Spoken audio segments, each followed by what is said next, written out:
professores e professoras alfabetizadoras.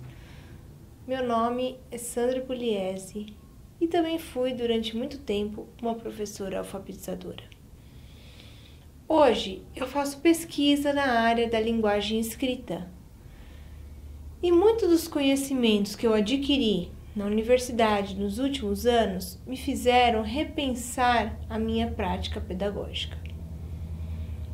Acredito que esses conhecimentos são essenciais a qualquer professor alfabetizador e por isso resolvi criar uma série de videoaulas onde eu vou explicar um pouquinho para vocês as novas descobertas na área da alfabetização e do desenvolvimento da leitura.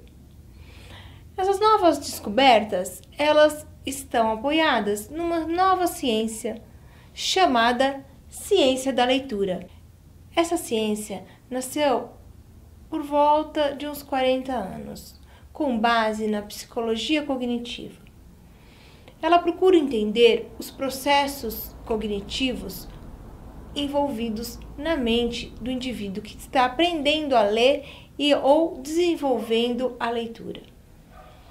A ciência da leitura tem trazido descobertas que não devem ser ignoradas pela área da educação. Mas não é isso que acontece.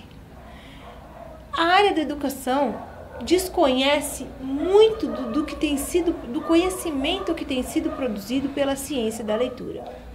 E isso não pode mais acontecer. A educação precisa, sim, conhecer o que a ciência da leitura está falando sobre a alfabetização, sobre o desenvolvimento da leitura. Porque esses conhecimentos são importantes para avançarmos na qualidade do ensino no Brasil. Bom, vou começar então falando hoje um pouquinho sobre a alfabetização, a descoberta do princípio alfabético pelas crianças. E o que isso significa?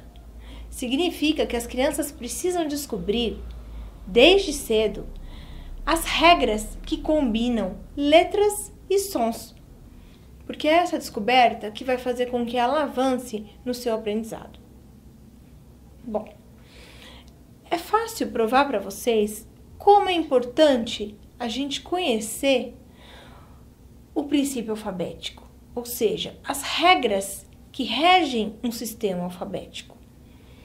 Por exemplo, se eu desse para vocês uma frase, essa frase aqui, vocês conseguiriam ler? Provavelmente não. Por quê?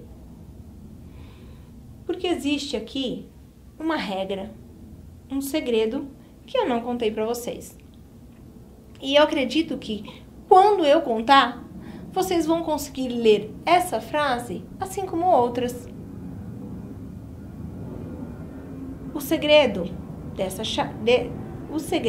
frase é: troquem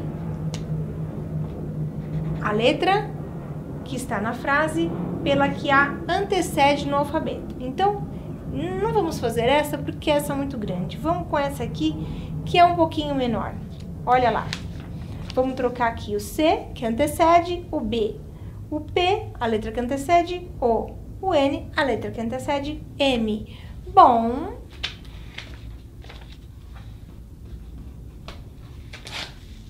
olha lá, aqui é a mesma coisa. Estou sempre trocando a letra pela que antecede. Bom trabalho! Nós conseguimos decodificar o que estava escrito nessa frase. A mesma coisa vai acontecer aqui em cima agora, porque agora nós já sabemos como fazer. E é isso o que a gente precisa ensinar para as crianças na sala de aula. Nós precisamos ensiná-las quais são as combinações entre as letras e os sons. Precisamos mostrar para as crianças que as letras representam os sons da fala. E essa é uma das descobertas mais importantes da ciência da leitura.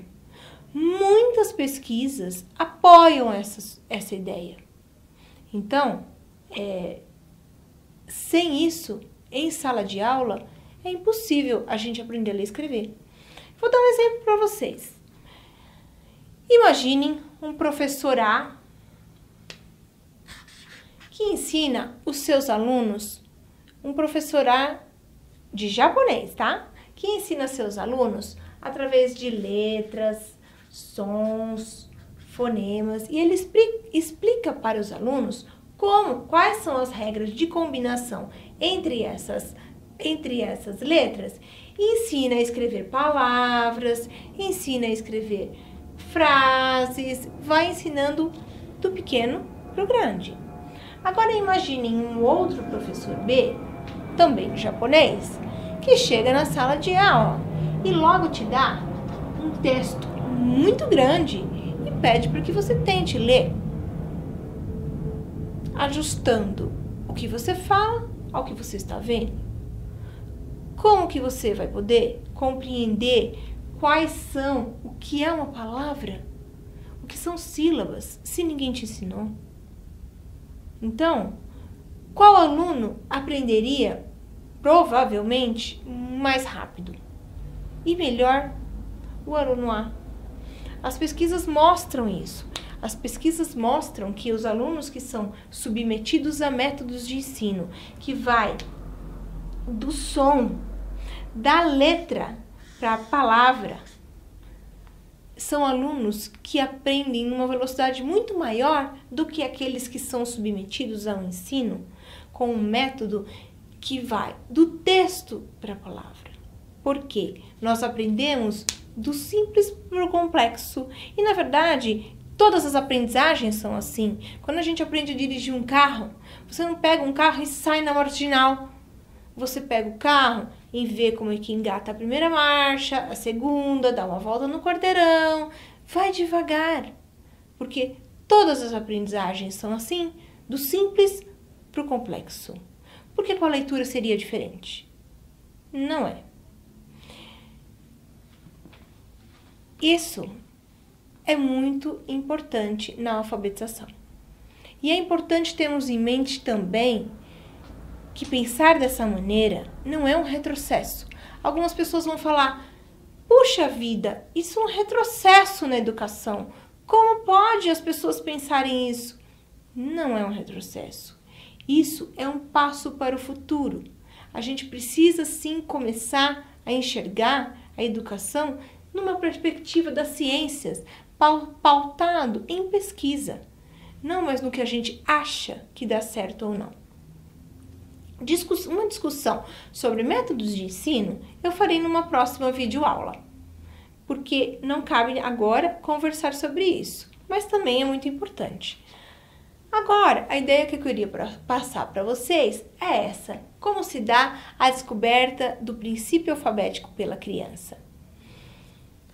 A criança, quando é submetida ao ensino, no primeiro ano, no ano de alfabetização, a gente precisa desenvolver nessa criança uma reflexão consciente sobre as letras, os sons e as partes que compõem uma palavra. O que é uma palavra, o que é uma rima, o que é uma sílaba, o que é um fonema. Por quê? Porque quando a criança compreender isso, ela vai desenvolver a capacidade de transmitir isso para outras palavras. Então, o som que ela está percebendo numa palavrinha aqui, o do B e o O, ela vai refletir sobre aquilo, sobre aquele som, sobre aquela sílaba e vai conseguir transmitir, reutilizar isso numa outra palavra. A essa reflexão consciente sobre partes da palavra é dado o nome de consciência fonológica. Mas esse é um tema que eu vou abordar com vocês na nossa próxima videoaula. Até logo!